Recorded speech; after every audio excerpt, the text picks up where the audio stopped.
Hey there guys, welcome back to another one of my videos. So today I'm going to be unboxing the stabilizer that I got.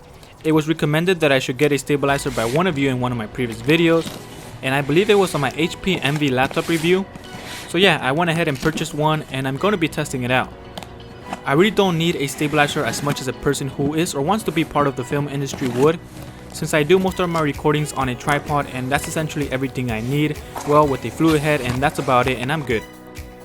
I hardly ever record any chase scenes or falling scenes, but this here is so much fun to play with and you may have more uses for it than I do. I will start using this in more of my upcoming videos.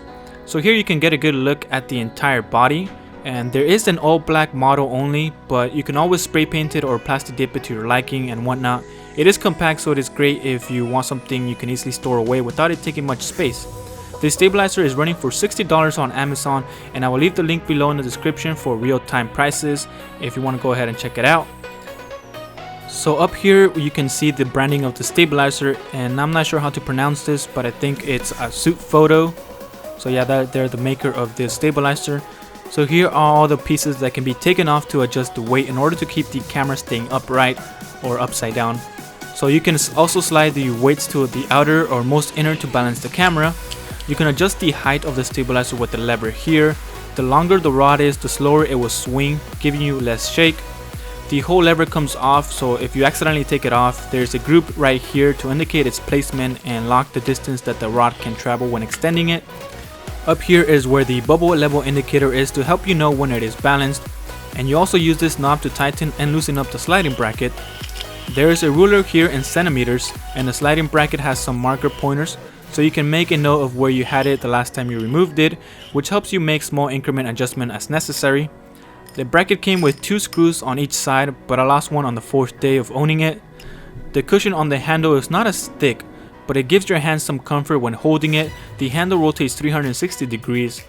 The stabilizer weighs about 5 pounds. I know that's not that heavy, but it will become heavy after 30 to 40 minutes of holding it, so this will give your arm quite a workout. So the bag that it comes with feels kind of cheap, and it feels like it'll tear apart after a few uses, but they at least provided something to carry your stabilizer in. And it all fits nicely once you remove the sliding bracket. Alright, so I'm going to mount my camcorder, which was my previous camera, since I'm using the Panasonic G7 to record this with. So this is just an example so you can see how I balance my camera. So there's this little handle here that helps you tighten the screw. Here you can see the orientation of how I mounted my camcorder and how it looks. So I like to start off with the weight at the center and just see how the camera angles. Then I start to balance it accordingly by sliding the weights or moving the camera using the sliding bracket. So here I made a line for you guys so you can see how I balance it. So now I will slide the front weights to the left all the way. And now you can see that the slope of the line decreased. So now I will slide the back weight just slightly to the left as well. So the line is almost 180 degrees from the x-axis, so I just need another small adjustment. Okay, so I'm almost done. So now I would do one last adjustment by sliding the bracket slightly to the left. So with this you can see that the line is completely horizontal. Well, to me it looks almost completely horizontal.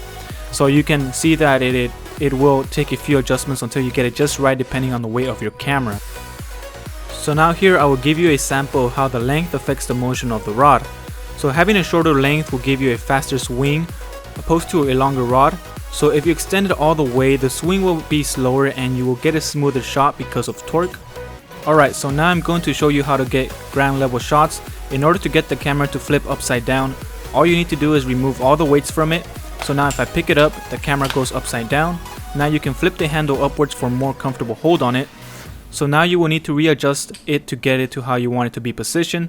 So I will be sliding the bracket to try and balance it out. If your camera is heavier than mine, you might want to add a screw and a cap on one of the other sides, because if you add the bigger weights, it may be too heavy and flip the camera upright. So every little adjustment helps on this one, so you can get really creative with that. Alright, so now I'm going to give you some footage of what it looks like. So it is not easy walking with this because I have to crouch a bit. I'm struggling a bit here and you can see I'm not getting the smoothest shots. But this just gives you an example of the kind of footage you can get with this, and I'm sure you guys can get better footage than I'm able to produce here. Okay, so now we'll let you guys just check it out.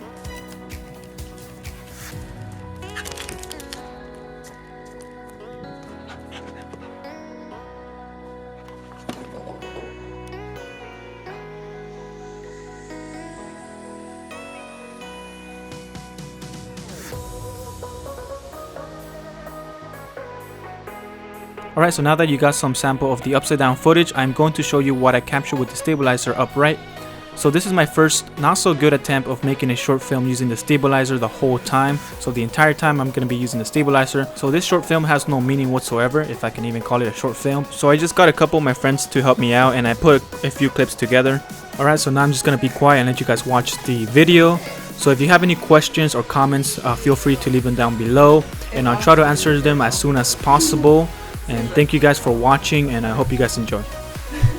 And I'll catch you guys on the next one. Peace.